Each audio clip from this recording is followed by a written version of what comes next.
Welcome back to the channel. Today's a little bit different. Nothing to react to just yet. I am trying to get to Gotham and Black Lightning season 2, the second half of season 2. Um, but I'm still trying to work up for a camcorder, or else trying to get it onto my laptop somehow. But in the meantime, I did see Reign of Superman finally. So originally I was supposed to see it January 13th. I did get selected for that DC Universe sweepstakes thing, but I had work that day, so I couldn't make it. Luckily, it came out on the app just this past Monday or Tuesday on like the 28th or 29th. And it's pretty much free movie ticket. Subscription is just free movie ticket. They added a bunch of comics, like over 1,000 comics, so I gotta catch up on what they have of Nightwing Rebirth and Titans Rebirth. And then I'm gonna go to the store maybe next week and get the anthologies or whatever, catch it up on those. Try to be a comic nerd. But yeah, no. It's just a little plug if you haven't bought or if you're not subscribed to DC Universe yet. I personally have always thought it was a good deal, but like this last week they've added so much content. It's definitely worth it. They have the Batman animated series, the New Adventures of Batman or something, and then the 2004 one. They just added those. Green Lantern animated series, a bunch of stuff. So check it out. But back to Reign of Superman. I just saw it. I thought I'd do a little review today. So just a warning, this is going to be a spoiler review. So if you haven't seen it yet, go watch it first. Or if you don't care, then feel free to hang out. So I'm going to start out with the four Supermen. We have Steel, we have Superboy, or the Eradicator, and Cyborg Superman. Starting with Steel, I really like this interpretation. He definitely was on the ladder, like he was a lesser shown hero in this.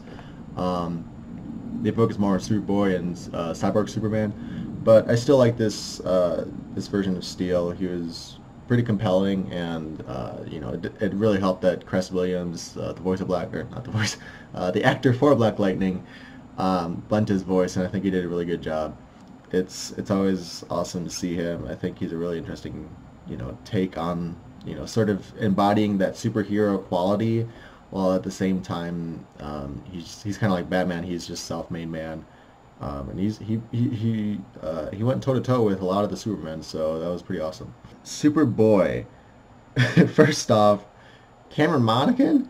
That was who voiced him? I had no idea. I looked it up right after because I was like, I don't know who these people are, just to double check if there's any interesting ones.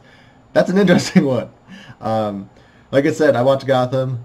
Amazing actor. He's definitely one of the top Jokers, and he did a great job at Superboy. I didn't even recognize his voice. That's how good an actor he is. So if they could take anybody from, see, it's tough because I also like David. Sorry, I think it's David Mazouz as Bruce Wayne. So, but I was gonna say if they could take any of the actors from like DC TV, any of them, Arrowverse, Gotham, anything.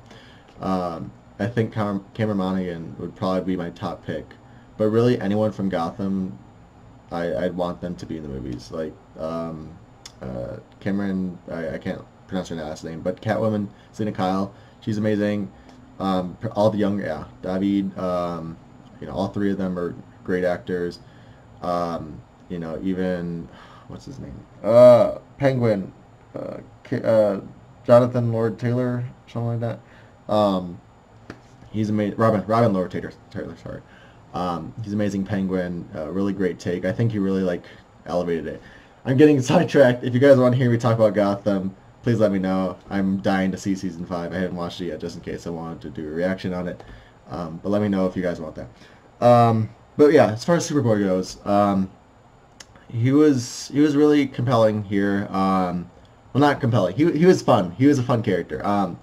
It went really classic. He was a clone of. He had Lex's DNA as well as Superman's. They really played up that he was kind of like a, playing up the '90s version with the leather jacket, and then he's like watching '90s sitcoms and stuff, getting all slang from there. So I thought that was fun. He worked for what the story had to do, and yeah, I can't wait to see if they use him more in these DC animated shows. If they put him on the Teen Titans, since he's in that. Well, since the Teen Titans are in this animated universe, I wonder if they're going to use him at all and put him in the next sequel that they do.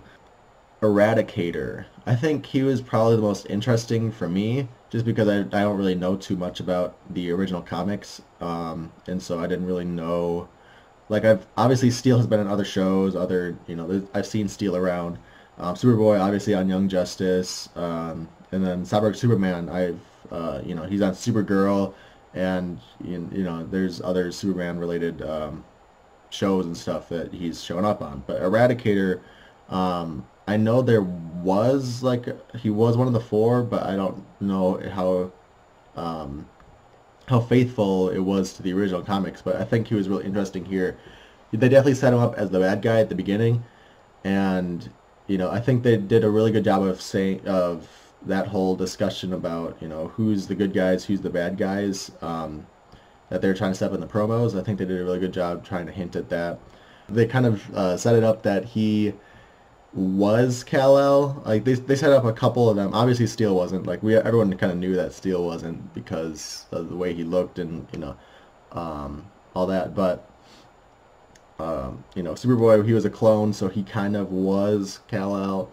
The Eradicator, when we got to see him sort of recharging in the Fortress of Solitude, when they called him Kal-El, it really set up like that he might have somehow regenerated into this form, a more brutal, like mind wash kind of. Um, and then when we first kind of get introduced to Cyborg Superman, we kind of question it too. So I just think that was really interesting that they were able to play with our expectations, and sort of set up that maybe one of these really has been, because that was kind of one of the struggles I had in the marketing campaign, was that obviously none of these guys are Superman. They don't really look like him. The closest one was Cyborg Superman, just because his part of his face looked like Superman's face, but the rest of them, they all were more of taking up the role of Superman rather than the person. But they really played it off well. It was a tough act to do, but I think they pulled it off.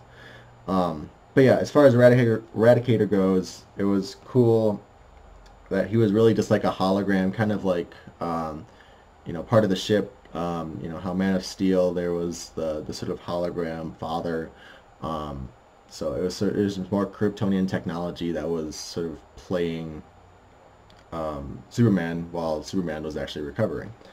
And lastly, we have Cyborg Superman, who,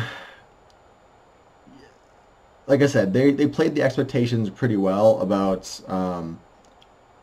playing with our expectations rather. They were setting him up to be more of a good guy, like with his interactions with Lois and him saving the day a lot.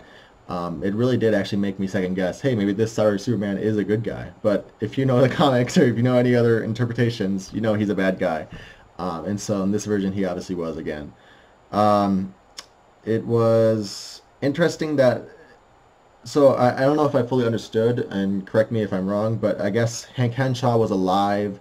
Not Apocalypse. Darkseid saved him from the space shuttle that he was on, and sort of implanted some sort of device to project a cyborg Superman onto Earth.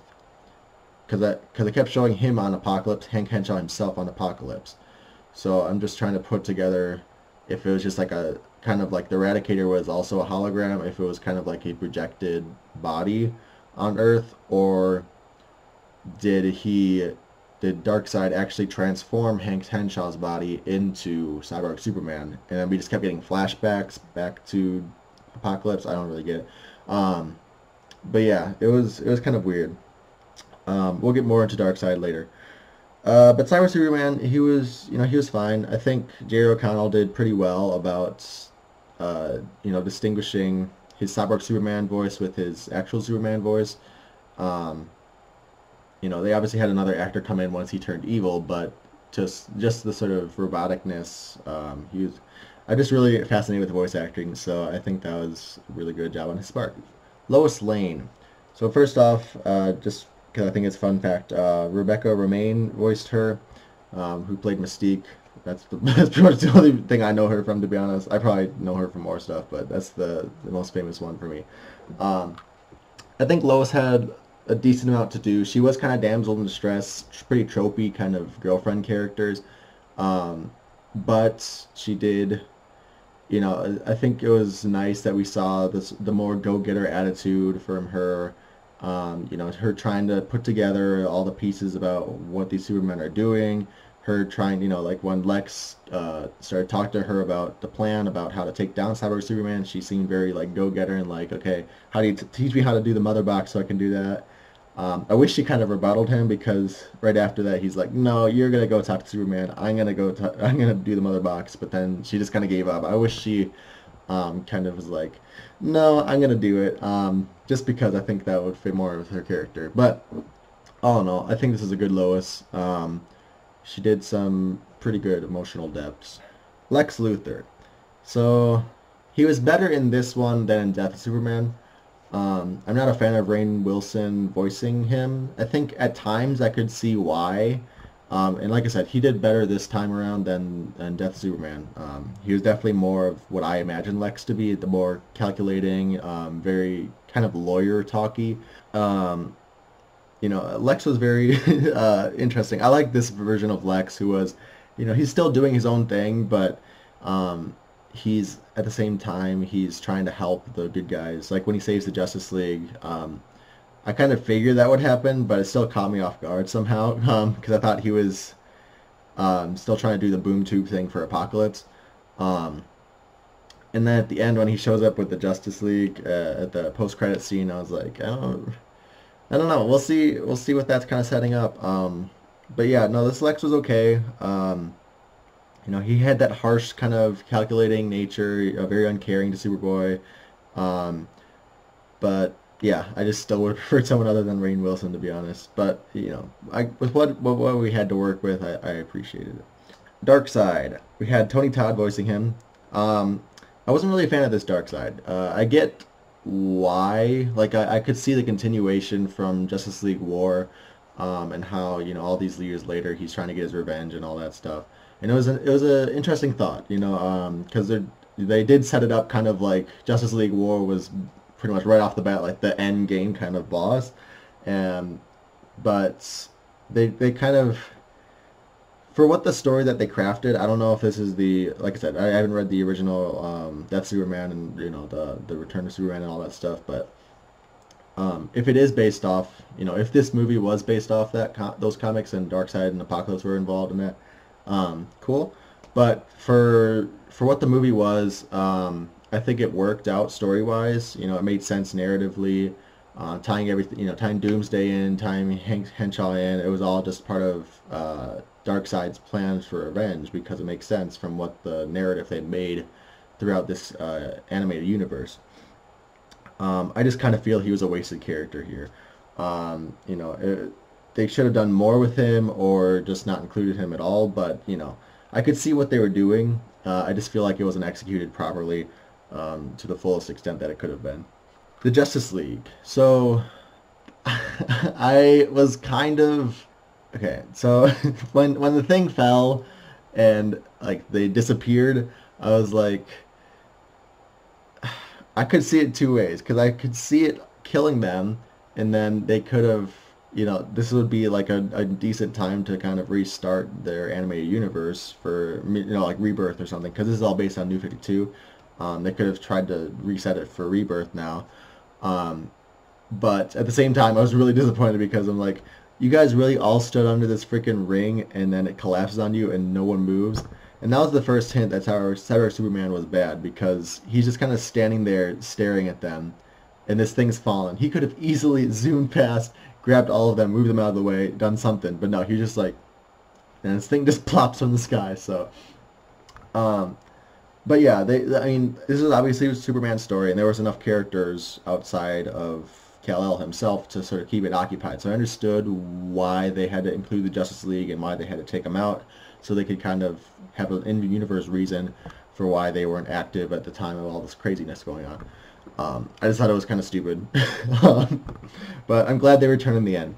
As far as the Justice League goes, wasn't like I know they didn't show him in Death Superman either, but what about Aquaman and Shazam? Where did they go? Because they were definitely in this universe. Shazam was in War, and I think he was in Throne of Atlantis also. And then Aquaman is obviously in Throne of Atlantis, but they're just like aren't part of the league anymore or what? I don't know. And I feel like I can't remember if Hawkgirl was in the last one or not. I know Hawkman was. He was in this one, but um, yeah. Oh, whatever. Um, so in all, I think this was a good movie. It had some emotional moments. You know, I really like the message about being your own hero, and I think it kind of just drives home what superhero genre is really all about. Is just like, you know, you don't have to have powers to be a good person. And I really appreciate that sentiment. You know, I think that was executed well. The sort of the revolt and rebellion by Bibbo and all those people, in the sort of willingness for everyone to turn into the Cyber Corps. I think it really shows that at their heart, people care, and that's a really good message to send. Just that people, you know, people want to do good in the world. And so yeah, I like that. Thank you for watching my little review about Reign of the Supermen. I can't wait for more DC animated movies to come out. I don't know which ones we're getting next. I know that off the top of my head, I can remember they're doing another Teen Titans movie. I can't remember what plot or storyline they're doing, but there is a Teen Titans in the works. There's obviously a Batman movie. I think it's about Hush, the Hush storyline. There's a Wonder Woman movie actually coming out. I don't remember what the storyline is for that one either, but I know there's a Wonder Woman, Batman, Teen Titans, and there was a fourth one, but I can't remember what it was. It might have been Flash. I don't think it was though, but we'll see. Until then, keep it on the channel. I'll try and post videos when I can. Like I said, Gotham's hopefully coming soon. It will come eventually. I promise you that. We'll just have to see how soon. If the season is still rolling when I finally start editing and reacting to it, or if it's all canceled and everything. Oh God, I don't want Gotham to end. Yeah, just keep it posted here for anything DC. Well, not anything DC. That's a bit too much on a plate, but yeah, I mean, for sure, catch you guys in Doom Patrol and Young Justice. Until then, I'll check you guys out next time. Bye.